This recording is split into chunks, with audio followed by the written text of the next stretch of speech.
Who's going to talk to us about working, sweating, and achieving? Thank you. Cool. Hi guys, can you hear me? Yes. When I was asked here by the organisers, I wasn't really sure what I was going to talk about. I could talk about maybe some more technical things like graphics techniques, how to make something duller, or blurrier, shinier. We could do a more arty topic about how colour choice affects some emotions. If I talked about AI, it would have been blown up the stage by many good talks I've already been today. Or what I could have also done is talk about what happens in the future. Maybe 5 years' time, what would be happening? And then I could tell you with my ideas, flames and tigers, taking over computer games. These are all valid ideas and good topics for them to discuss. But I thought I'd talk about something a little bit more personal. I'm going to talk about how to get good at making computer games, even if you're not very good to begin with. Obviously, you all know me as Nickel Hunt, the world-famous indie games developer, genius behind the hit iOS game Hardlines. You probably posters of me on your wall, maybe pictures of me in your wallet. The guy who was asked to headline Game 12. What? Alright, sorry, the guy who speak last at Game 12. But I wasn't always this famous. And as unbelievable as this sounds, I wasn't always very good at making computer games. In fact, I was pretty awful. So I'm going to tell you where I went wrong and what I learned. And I'm going to give to you the 3 pieces of knowledge that I have gained over my time about how to succeed in game development. First one of these is time. When I was 14 years old, I thought I was excellent at making computer games. But I was wrong about many things, including my hair colour. I made a series of games on the Amiga about a character called Fat Ali. Fat Ali was a street sweeper who got himself caught up in lots of incredible situations that were quite hilarious. I was insanely proud of these games, and I pored for hours over them and created these detailed game worlds populated by crazy characters, really polished game mechanics. And I loved taking these my soul around to my friends' houses and showing them off and seeing what they thought. For some reason, they always seemed to react by curling up into a ball on the ground, laughing uncontrollably. It's confused me, but at least they were happy. And then last year, I was just searching the internet, as you do, and I came across this scan of a German Amiga magazine from around the time I was making games. And lo and behold, there's Fat Ali 2 in the review section. And so I'm just going to translate some of the highlights. The game Fat Ali 2 is probably the worst Amiga game that Daylight has touched. No gaming fan should look at the program contained. Just leave. The game's goal is to shoot people with a crosshair. Unfortunately, this is as good as impossible, as the mouse reacts far too slowly and the time too quickly runs out. Even if people make it past the kindergarten level introduction, the game is unusable. Fat Ali 2 deserves a score of 1%. If only for the unintentional comedy. Very quickly, it deviates into a sense of nausea and horror of the programming skills of Nickel Hunt. Nausea and horror! It's safe to say I was pretty awful at making computer games. And that was my starting point in the games industry.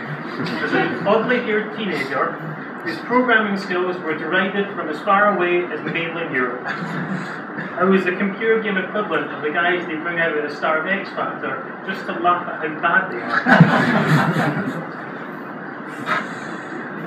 In 2008, Malcolm Gladwell published a book called Outliers, The Story of Success. And one idea mentioned in that book really appeals to me. And that idea is that the key to being successful at any specific task is to do it for 10,000 hours. That's it. If you're not good at something, just do it for 10,000 hours, only 10,000 hours, and you will be. An example given in the book was the Beatles. Early in the Beatles' career, they travelled over to Germany and played a series of gigs in Munich clubs, and they were like entitled. They had to keep doing these gigs like for weeks on end, often like doing 10-hour sets from August 1960 to December 1962. The legend has it that over the course of these 2 years and these incredibly long playing slots, they accrued over 10,000 hours of playing time, and that is the reason they became the biggest band in the world. By the time they came back to the UK, they were so far ahead of their peers, no one could touch them. When I was 14, I thought I was already there. I thought I could make computer games. It was brilliant. By the time I was 21 and just finished university, I thought I was the best programmer that probably ever existed. It wasn't until I started a real job and worked in computer games for 10 years that I realised quite how bad I was those very early days. In fact, if you drew a graph that compared how good I thought I was to how good I actually was at programming, it would look something like this. My dreams and fantasy are the yellow line, and the bitter, hard reality is the blue line.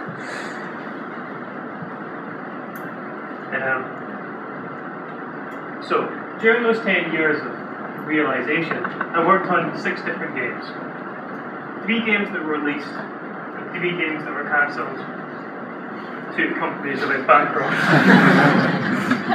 The last of the games released was a game called APB by Real-Time Worlds. It was a record-breaking game, as it broke the record for being the quickest, massively multiplayer online game to go from launch to shutdown. We spent 5 years and $110 million on a game that was live for 3 months. The first game I worked on, Colin McRae Rally 3, was the most successful game I worked on in my career. If you measure it in terms of games sold, I got less and less successful as the years rolled by. But the funny thing is, even though it seems like I wasted my time in all these cancelled projects and the mitigated disaster that was APB, it wasn't wasted at all. Because during that time, I learned many, many good lessons, like how to write a rendering system that can run at 60 frames per second, or how to work effectively in a team of over 150 people, or why spending £35,000 customising a truck as an advertising stunt for a game that won't be released. Oh, it's gone. Oh no, there it is. Mr. Miyagi was in there somewhere. Customising a truck as an advertising stunt for a game that won't be released for 2 years is a really bad idea. 2 years. No one knew about it. Ridiculous. So these experiences, both good and bad, led to me getting my 10,000 hours. There wasn't a moment of awakening where I suddenly became some genius programmer, and still far from that. But I did find myself in a position where I felt comfortable stopping working and making games for other people and starting making them for myself. I saw a quote recently by Paul Lee, which I think is quite relevant. If you're under 30, find your passion and deprioritize everything else in your life. Now, Paul Lee used to be, let me just get this right, head of Playboy Digital Ventures. I can only guess at what his passion is. Well, he makes a good point. If you throw yourself into your passion while you're still young, it can lead to you getting better faster than your peers, and that can have some quite considerable rewards. That's not a recommendation to crunch, as seems to be popular in the games industry. If you spend time doing something you're passionate about, do it for yourself. Don't do it for your boss or your boss's boss. So, time is ace.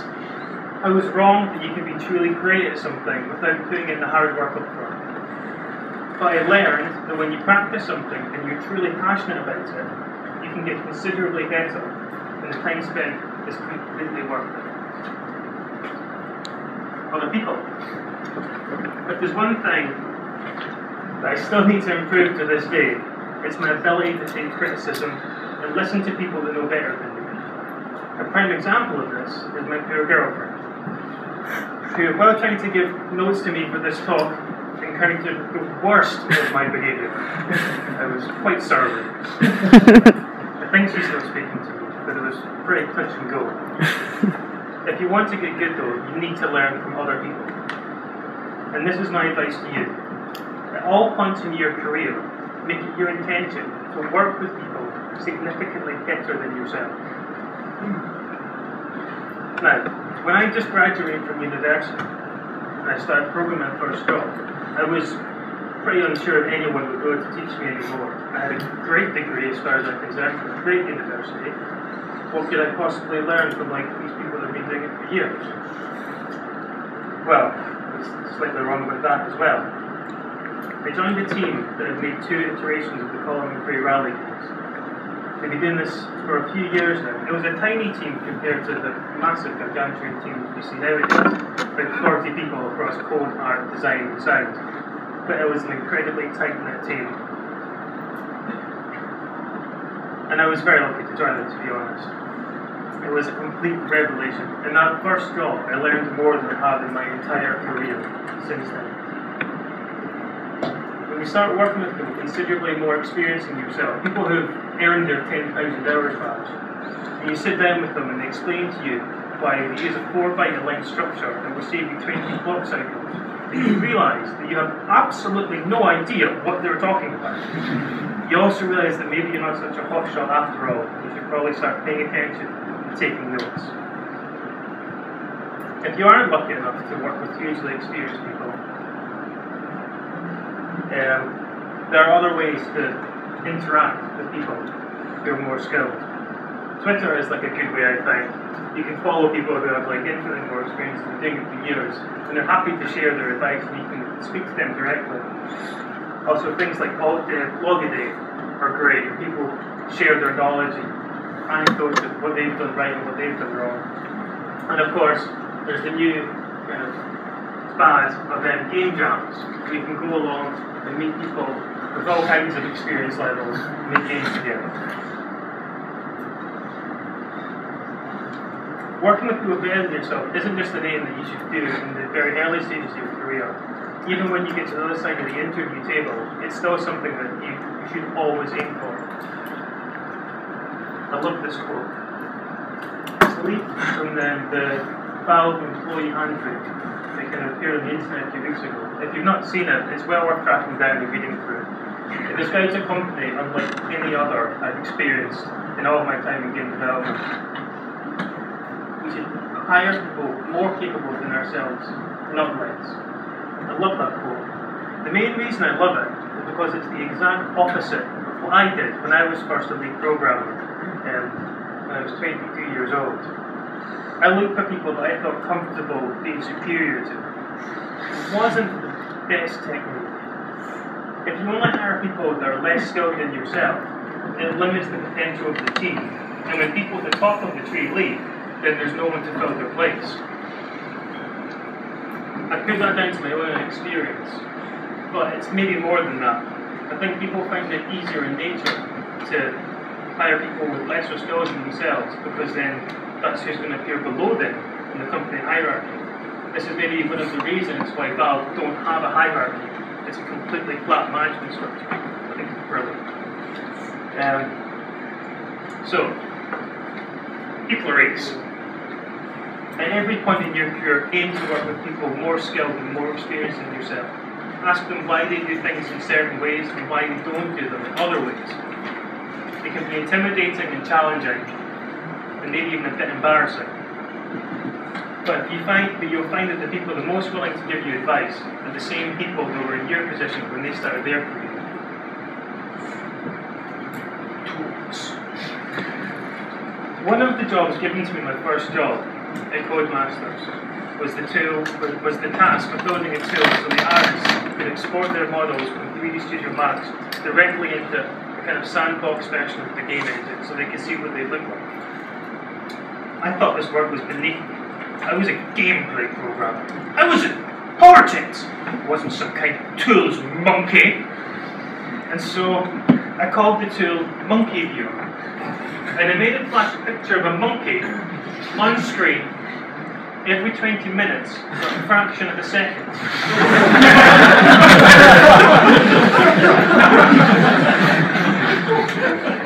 It was an act of rebellion, and I was an idiot. I was rebelling against the one thing that we as engineers can do to make our own lives and other people's lives easier. Create tools for them. A successful tool is one that was used to do something undreamt of by its author, Stephen C. Johnston. Stephen C. Johnston created one of the very first C compilers. It formed the base of all C compilers up until the mid-80s. So I'm pretty sure he's seen the truth behind that code. Tools are a central part of game development. Everything from Xcode to Visual Studio, all the way up to Unity, either Photoshop and Maya. They're all essential for doing good work and making good games. So I would advise you to read tutorials on them, learn every single aspect of it. If there's a bit in the menu you don't understand, you know what a specific feature is, find out what it is, because at some point that could come to save your skin.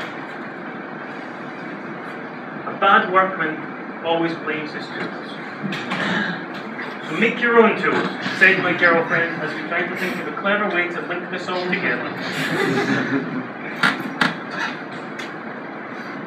When I worked on APB, about 6 years after the Monkey View rebellion, I had an argument with my then boss. We were arguing about the vehicle customization system for APB. I'd been put in the schedule to do it, and I thought that my very first task should be to develop a tool for the artists who are creating all the assets for the vehicles. My boss disagreed quite strongly. I said we should make a tool which lets the artists import all of their work directly into this tool, and they can see it straight away. Like so, from 3D Studio Max, click a button, boom, in the tool. And then they can change body parts as well, see what the colours of the car look like under different lighting conditions, change the damage of the car so they can see what it's different areas of crumple, change the way the headlights come on and off, see if the reverse lights work, even switch on the interior light of the car. My boss was completely against the idea. He said there's no need for them to have a tool to do all this. They can just create text files and copy and paste the model file names and texture file names, and then just run the game engine and see what it looks like in the game. The argument ended with him saying, well, do what you want.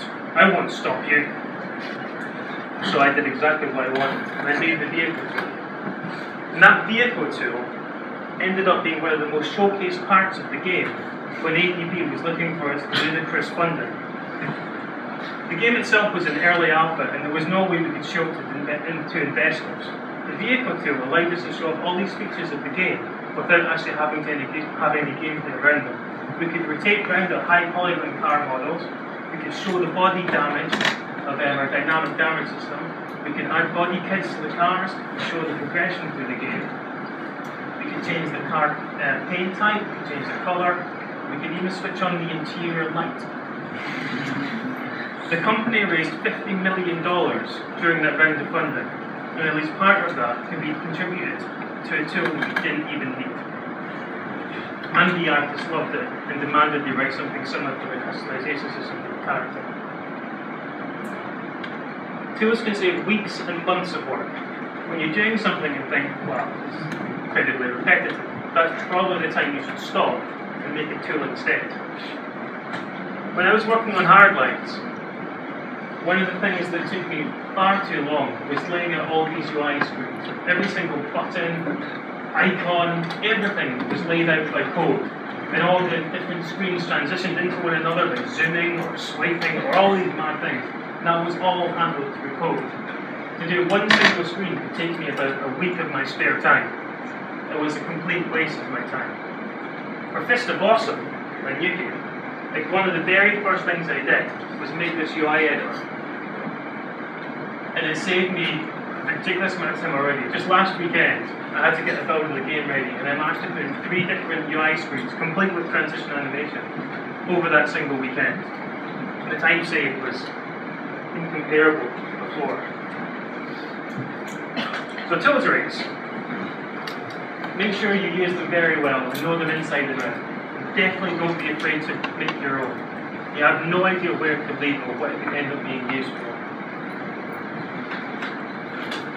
So in conclusion, I got better at making computers, even though I used to be pretty damn awful. I was young, I was naive, and I was overconfident. Something I may still be, but that's bad. But I got better, and it was all down to 3 things. Down to time. The time I learned that to get truly good at something, you need to work at it. You need to do your 10,000 hours, and accept you can always get better through practice.